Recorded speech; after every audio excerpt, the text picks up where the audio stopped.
জিকির করলে বেজার হয় কে? বেজার হয় শয়তান, খুশি হলো মারা।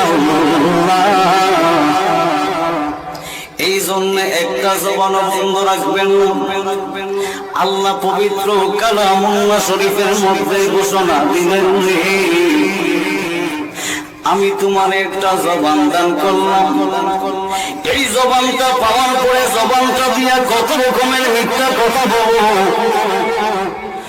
এই জবানটা পাওয়ার পর জবানটা দিয়া কত রকমের কথা বলো।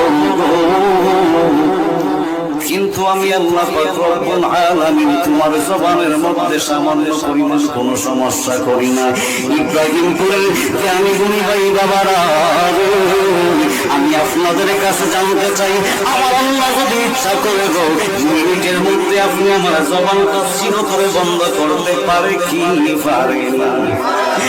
আমার আল্লাহ কয়ে বাংলা রে,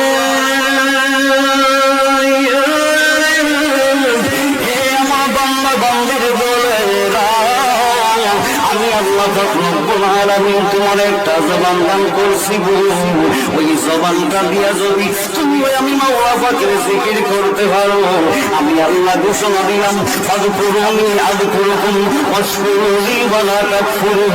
আমি আল্লাহর স্মরণ করার কারণে আমি আল্লাহ রব্বুল আলামিন তুমি কাফি বান্দাকে স্মরণ করব।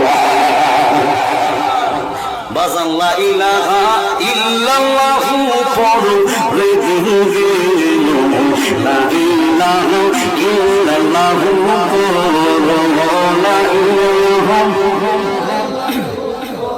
রে দিবে, লা ইলাহা ইল্লাল্লাহু পড়লো, লা ইলাহা ইল্লাল্লাহু পড়লো, বাজান লা ইলাহা ইল্লাল্লাহু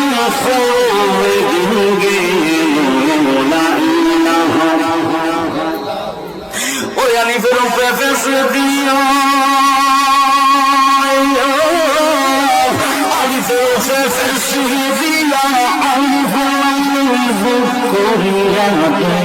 করে হাকিকতি জানো, বাজানো দিও করে হাকিকতি জানো, গে লা ইলাহা ইল্লাল্লাহু পড়লো, লা ইলাহা ইল্লাল্লাহু পড়লো, গে লা ইলাহা। হে আমার ইব্রাহিমপুরের জ্ঞানী গুণী ভাই বাবারা, একটা জবান বন্ধ রাখবেন না। পরদান শুনে